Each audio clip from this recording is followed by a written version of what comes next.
Olá, que bom ter todo mundo aqui para essa nossa análise de hoje. Vamos mergulhar direto em uma das transformações mais, digamos, fascinantes e necessárias da educação brasileira recente. O nosso foco principal aqui é responder de forma bem clara a seguinte pergunta: quais são os três eixos principais da BNCC sobre computação? A gente vai desbravar essas novas diretrizes e entender direitinho como o ensino da alfabetização digital e da computação está sendo estruturado, desde lá da educação infantil até o ensino médio. Então, vamos começar essa jornada de descobertas para mapear exatamente como toda essa integração funciona na vida real. Para começar, a gente já esbarra numa pergunta daquelas. Afinal, como ensinar computação sem computadores?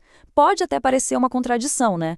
Por muito tempo, existiu esse mito gigante de que a educação tecnológica só acontece quando o aluno está ali sentado na frente de uma tela brilhante ou trancado num laboratório de informática. Mas olha só, a verdadeira essência da computação começa muito antes do clique do mouse. Ela começa na mente, na nossa lógica e na maneira como a gente resolve os problemas práticos no mundo físico. E isso nos leva a uma premissa simplesmente fundamental das diretrizes. O objetivo da BNCC não é, de jeito nenhum, criar meros digitadores ou especialistas em apertar botões de aplicativos prontos. Não mesmo. A grande meta é formar cidadãos capazes de pensar, analisar, planejar, criar e aplicar tecnologias de um jeito ético.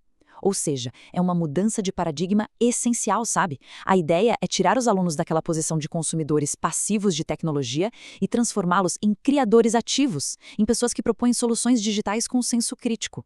O nosso roteiro de hoje é bem direto. 1. A nova educação digital. 2. Eixo 1, pensamento computacional. 3. Eixo 2, mundo digital. 4. Eixo 3, cultura digital. E 5. Da teoria à prática. Bom, vamos lá para o nosso primeiro ponto, a nova educação digital. Gente, existe um contraste literalmente gritante entre o modelo do passado e o futuro da educação tecnológica. Pensa no modelo antigo. A tecnologia era quase sempre vista como uma disciplina isolada, restrita àquela única aulinha de informática na semana, super focada em consumo passivo. Já o modelo da BNCC exige um engajamento ativo, crítico e criativo. A tecnologia passa a ser encarada como uma fluência, algo que permeia todas as áreas do conhecimento, quase como ler e escrever. A própria competência geral número 5 da base deixa claríssimo que as tecnologias digitais têm que colocar os estudantes na cadeira de aprendizes ativos. E toda essa complexidade foi organizada de um jeito muito inteligente. O que tinha tudo para parecer um emaranhado de mais de 100 habilidades foi estruturado brilhantemente pelo Centro de Inovação para a Educação Brasileira, o CIEB, com bastante inspiração da Sociedade Brasileira de Computação. Funciona tipo uma cascata, sabe? Os grandes eixos ficam no topo, aí eles se subdividem em conceitos e por fim se desdobram naquelas habilidades específicas para cada etapa escolar. É o tipo de organização que torna a implementação incrivelmente gerenciável para o pessoal da gestão e para os professores. Certo, avançando para a nossa segunda parte, eixo 1, pensamento computacional. Olha, o pensamento computacional é basicamente a capacidade cognitiva de sistematizar, representar, analisar e resolver problemas. Prestem bem atenção. Não é sobre programar numa linguagem de código super complexa. Esquece isso. A gente está falando da capacidade intelectual de usar as práticas da computação. É, de verdade, um pilar fundamental do nosso intelecto contemporâneo. Assim como a leitura, a escrita ou a matemática, o pensamento computacional serve para a gente descrever, explicar e modelar o universo aplicado a qualquer desafio do mundo real. A construção desse tipo de pensamento rola através de 4 conceitos centrais. A abstração ensina a gente a focar no que realmente importa e ignorar os detalhes irrelevantes. O algoritmo, por sua vez, é aquela habilidade de criar uma sequência lógica de passos para executar uma tarefa. A decomposição ajuda a pegar aquele problema gigante, assustador, e quebrar ele em partes menores, bem mais fáceis de gerenciar. E o reconhecimento de padrões permite identificar semelhanças e tendências no meio de um monte de dados. São habilidades analíticas puras, aplicáveis em absolutamente qualquer disciplina. Então, o pensamento computacional funciona como uma teia, uma rede de conhecimentos interconectados. Ele não existe no vácuo, ele se conecta com todas as outras áreas da aprendizagem. Por exemplo, quando um aluno usa o reconhecimento de padrões para entender as regras de conjugação de verbos, ou quando usa decomposição para organizar as etapas de um projeto de ciências, ele está, na prática, aplicando a lógica computacional no mundo real. É uma rede estruturada onde todos esses saberes se cruzam e fortalecem uns aos outros. O que nos leva ao próximo ponto. Eixo 2. Mundo digital. O mundo digital engloba todos aqueles componentes que usamos para codificar, organizar e recuperar informações. É a infraestrutura da coisa toda, sabe? É compreender a própria natureza das máquinas. Basicamente, é entender o que existe de verdade por trás daquelas telas brilhantes dos nossos celulares e computadores. É saber como a informação viaja por aí, como ela é armazenada e como dispositivos físicos interagem com os programas virtuais para fazer toda a mágica acontecer. A gente compreende esse mundo digital através de 3 conceitos bem práticos. A representação de dados aborda como o computador usa números binários para representar textos, imagens e sons. Hardware Software ensina a arquitetura básica, mostrando a diferença entre a máquina física e os programas que mandam nela. E, claro, comunicação e redes, que chega para desmistificar como a internet funciona, falando de segurança da informação e criptografia. É literalmente o conhecimento que a gente precisa para não ser refém de caixas pretas tecnológicos.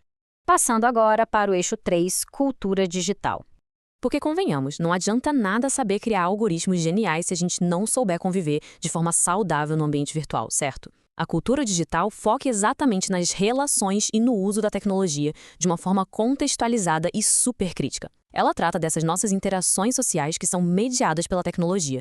O coração desse eixo é o letramento, a cidadania e a compreensão profunda de como todas essas inovações transformam a nossa sociedade, ensinando a ética digital, a privacidade e a segurança online. Os conceitos dentro desse eixo são de uma atualidade absurda. O letramento digital foca na apropriação tecnológica e na capacidade de criar mídias. A cidadania digital vem para abordar o uso ético mesmo, ensinando sobre coisas essenciais como propriedade intelectual e direitos autorais. E o conceito de tecnologia e sociedade explora o impacto socioeconômico que tudo isso causa, tanto no nível local quanto no mundo todo. O objetivo final é a formação de um indivíduo consciente, capaz de avaliar criticamente as informações que consome e produz na internet. E agora chegamos à nossa última parte, implementação, da teoria à prática. E para ilustrar como colocar tudo isso na sala de aula, a gente tem um recurso fantástico em mãos, o Guia Prático do Professor, elaborado pelo Renato Rodrigues Borges. Esse material, todo alinhado com a BNCC, traz um conceito que é incrivelmente libertador. Ele se chama computação desplugada. Olha que interessante. Muitas das habilidades, principalmente nos anos iniciais, simplesmente não precisam de uma internet super rápida ou de laboratórios caros. Elas podem ser desenvolvidas usando movimentos corporais, objetos físicos que a gente tem à mão e analogias concretas. Um exemplo absolutamente perfeito dessa abordagem desplugada é o algoritmo da escovação, pensado para crianças lá do primeiro aninho. A ideia é pedir para a criança organizar logicamente a sequência. Primeiro pegar a escova de dentes, depois colocar a pasta, escovar os dentes e, por fim, enxaguar a boca. Pode parecer só uma rotina simples, mas, conceitualmente falando, isso é a criação de um algoritmo rigoroso. Pensa bem, se a gente inverte a ordem e tenta colocar a pasta antes de pegar a escova, o sistema falha. É o pensamento computacional ensinado através do nosso cotidiano de um jeito brilhante. Já no nível da gestão escolar, as diretrizes dão uma autonomia super bacana, apontando 3 caminhos principais para adaptar o currículo. A primeira estratégia seria criar um componente curricular específico, ou seja, uma disciplina própria mesmo. A segunda rota é a transversalidade, integrando essas habilidades em matérias que já existem, como matemática, história e português. E a terceira opção é a abordagem híbrida, que combina as 2 estratégias dependendo da etapa de ensino. O que realmente importa é que essas competências sejam garantidas de forma progressiva. Mas, para essa engrenagem rodar perfeitamente, o papel da gestão é vital. E o sucesso da coisa toda depende de várias ações conectadas. É fundamental atualizar o projeto político-pedagógico da escola. Também depende de estimular os projetos interdisciplinares, oferecer suporte contínuo e formação aos educadores, além de definir coletivamente regras claras para o uso de dispositivos digitais em parceria com as famílias. A infraestrutura importa com certeza. Mas a intencionalidade pedagógica por trás disso tudo importa ainda mais. Com todas essas diretrizes colocadas na mesa, fica uma provocação final para a gente pensar juntos. Afinal, estamos formando apenas consumidores passivos de tecnologia ou verdadeiros criadores de soluções? A boa notícia é que a estruturação do pensamento computacional, do mundo digital e da cultura digital nas escolas entrega as ferramentas exatas para escolher o segundo caminho. Cabe agora a toda a comunidade escolar dar vida a essas habilidades e, de fato, moldar ativamente o nosso futuro digital. Muito obrigado por acompanhar essa nossa análise de hoje e até a próxima!